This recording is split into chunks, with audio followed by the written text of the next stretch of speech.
There is something so beautiful and powerful about the faith of a child.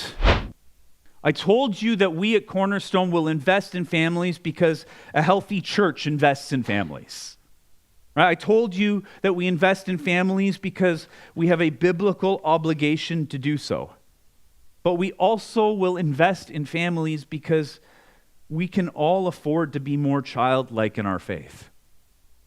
The whole perspective that in this moment that the disciples and society had, that children were negligible and they didn't have anything to add, it's incorrect.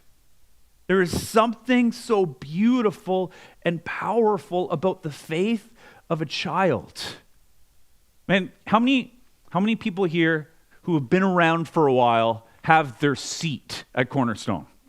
Y'all know what I'm talking about, right? Like if Alex isn't in that chair, there's something wrong, right? We all have our seats, don't we? And which is, fine enough as long as nobody freaks out when someone new comes in and sits in your seat, right? Because it's not actually your seat. It's just a human pattern, right? Like we get used to certain habits in our lives. And so that's not problematic in and of itself, but often I'm standing beside a young person that just worships with abandon.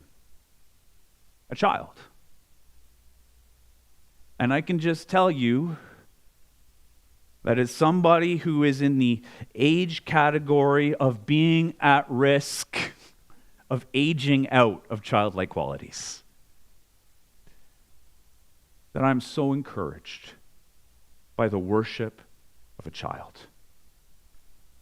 And it genuinely changes the condition of my heart. A healthy church invests in next generations, and next generations build healthy churches. I wasn't planning on saying this, but I just want to take a moment and kind of work through something with you guys here this morning. Just a moment. We have kids up during worship. And I understand from the perspective of a parent of formerly young children how that can sometimes feel difficult and challenging. I know that there have been moments when my kids were younger where I really worried, are my kids a distraction in this environment? And that could get into my head. And maybe even something that I had a hard time working through and worshiping at the same time as that. But we've said it before because it's true, and we're going to say it again, that if we want to see something mimicked in our children, it needs to be modeled by us. So the decision to have kids up during worship has nothing to do with our kids' workers being unwilling to be downstairs for an extra 20 minutes. But it has everything to do with understanding that, first of all, we need to model the faith that we want to see lived out in them. It also is because the faith of a child is going to encourage us, and we have things to learn from them as well. I know that Cassie said, here are the shakers for the kids, but go for it, Eileen. Being a family is messy sometimes, but it's worth it. It can get, when you have kids, things don't always go as planned, right? Right? You're like, I'm not the only one who's not in control.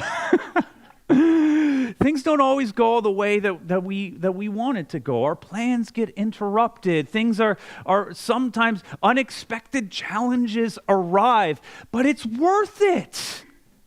We're parenting. We're discipling.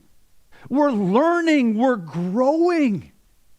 This needs to be a place where kids know that they are loved and they belong to, and they could even serve and contribute. That this is a family-first church. So we're going to continue to do that, guys. We're going to continue to model it. Also, Cassie shared a study with me this past week about some of the factors of the young adults that choose to remain in their faith when they hit that age. And one of the second biggest factor was kids that serve in ministry with their families. Isn't that kind of cool? It's a little bit harder to serve with your kids. We've all had moments, if you're a parent, where you understand that it would just be easier and quicker to get it done on your own instead of letting the kid do it, right?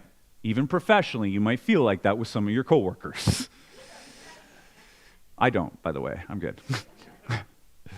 But we choose to invest in our kids and equip them to grow so that when they are older, they are well equipped to make healthy decisions and be able to function as healthy members of society. It's worth the slowdown. It's worth the little headache every once in a while. We're doing that spiritually at the same time. We're raising our kids up to know the Lord so that when they are able to make the decision for themselves, they will remain with Jesus.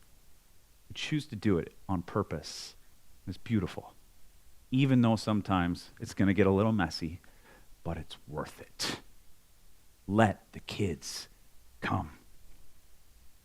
A healthy church invests in next generations, and next generations build healthy churches. So our value is family first, because God's plan for the church is always multi-generational.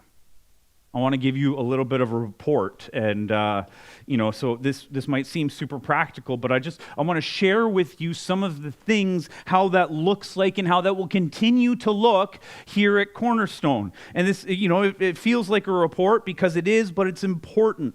In the last couple of years, we've made big investments into children's ministry, right? And it's growing. We've hired Cassie as our kids director. We've upgraded our kids ministry environments. There's the mural, there's new furniture, there's new curriculum, there's a new age group. Right? In worship, we include younger people, kids, even on the worship time. We have, on the worship team, we have them up for worship. In our budgeting, we've invested more in children's ministry. We are currently, for youth, we're running a girls' junior high small group. It happens here every Tuesday night, and we're dreaming and planning of launching a full youth ministry, whatever that ends up looking like, coming this fall. We have family events that we do. They are outreach opportunities, not just for kids, but for the whole family. And yes, we will have Camp Cornerstone this coming summer. We invest in the next generations because kids won't stay kids for long. Did you know that? Kids don't stay kids. And we don't only want to see people make Jesus king now, but all the way until he returns. The number 2 influence in a child becoming a young adult and deciding to remain in their faith, the number 2 influence is serving with their families in ministry. So as a church, let's model that and let's serve, and let's invite our kids to come alongside and do that as well. So Sophie, maybe you'll be preaching with me next week.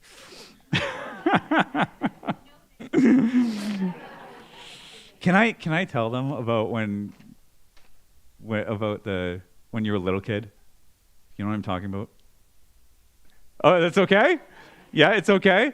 When Sophie was really little and she was like learning to talk, I had been at the office like preparing for a Sunday morning, and Sophie said to Stephanie very confidently, she came in the room and she said that she was working on her sermon.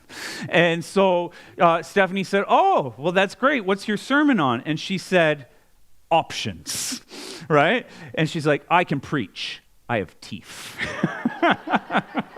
It's fantastic.